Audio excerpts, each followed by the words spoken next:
Welcome to the Fantasy Source Football Podcast. My name is David A. Arnott, sitting here with RJ Kraft, and we have a fascinating show for everyone today. Basically, what we're going to be talking about is you in your fantasy leagues right now, you're probably going into the home stretch of the regular season, and you're going to be thinking about the playoffs a little bit as you're thinking about how you get into the playoffs.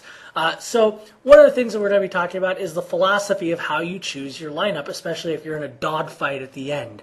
One of the things that's come up all the time now is that there are a few guys that are getting injured. Hakeem Nicks is a big name getting injured. Javid Best might be starting for a few teams out there getting injured. And you need to choose a substitute for those guys. So let's start talking about Hakeem Nicks. If you're looking for a replacement for Nicks right now, what kind of player, RJ, do you think you would be going for? Well, you probably, for this week, I'd be looking at just taking advantage of the matchup that Nicks would have had. He was going to go against Jacksonville, which has given up the fifth most fantasy points to wide receivers on the year. It's highly doubtful Manningham is out there, but if he is, and if nobody has him, absolutely grab him. If you have Manningham, absolutely start him, because he's in line for everything Nicks would have gotten. Derek Hagan is worth a look. He's going to be starting for Hakeem Nicks, and the Giants coaching staff seems to trust him more than Duke Calhoun and the recently signed Michael Clayton. So he would definitely be worth a look. And you might also want to look at other teams. Seattle's got the Mike Williams injury, and Ben, I forget how you pronounce his name. We'll call him Ben O for argument's sake. He got a lot of looks last week, so he's probably in line to take Williams' spot if it's a serious injury, and Deion Butler as well. So what exactly is your reasoning behind choosing someone like Hagan, who, for most fantasy purposes, was not fantasy relevant going into this week? The Hagan selection is more a product of who he's playing. Jacksonville has had massive problems struggling against the pass. Not nearly as bad as, say, Houston, but he should be in line for a pretty successful day with a passing game that's looking to get back on track after Sunday night's performance. Okay, the Lions have announced that Javid Best has apparently been playing hurt for a long time now, and so now they're actually going to bench him, throwing a wrench into a lot of different people's lineups.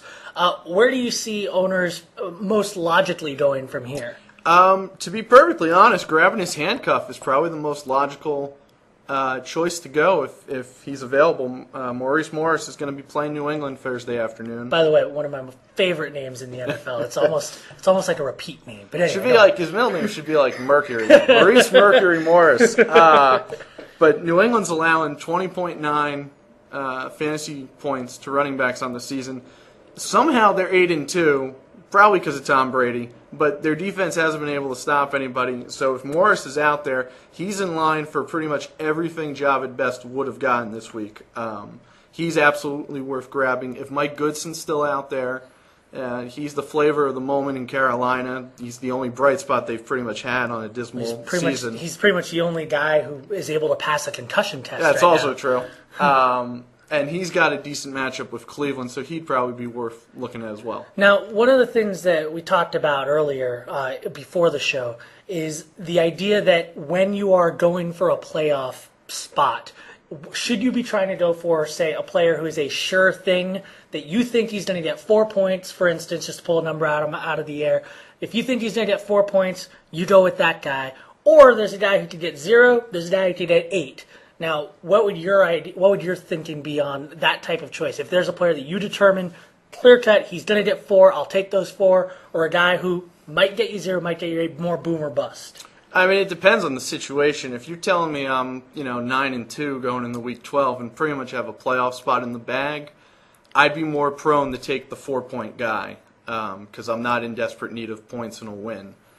At the other end, if I'm like 6-5, 5-6, and almost definitely needing to win these next 2 weeks, I'm going with the guy that I think he could be a boom or bust play, but I'm going to gamble he's more of a boom.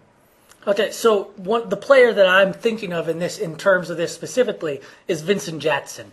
I actually don't know whether to think of him as a sure thing type guy or a boom or bust guy. I'm leaning towards boom or bust, but where do you come down on that? I would come in on, initially before we were going to do this, I was going to come in on boom or bust, but It sounds like Malcolm Floyd might have tweaked his hammy again. Surprise, surprise. He is a Chargers receiver. And if that's the case, Jackson goes from being completely off the radar to roster exempt to starting wide receiver number 1 in the span of like a month, despite what A.J. Smith may try and do to him. So I'd come down more on the side of he's a boom. He's got Phillip Rivers throwing to him. He's got a good matchup with the Colts, who don't have that great a secondary. And he does have a history of big plays with Phillip Rivers. All right, RJ, thanks for joining us on the podcast. No problem.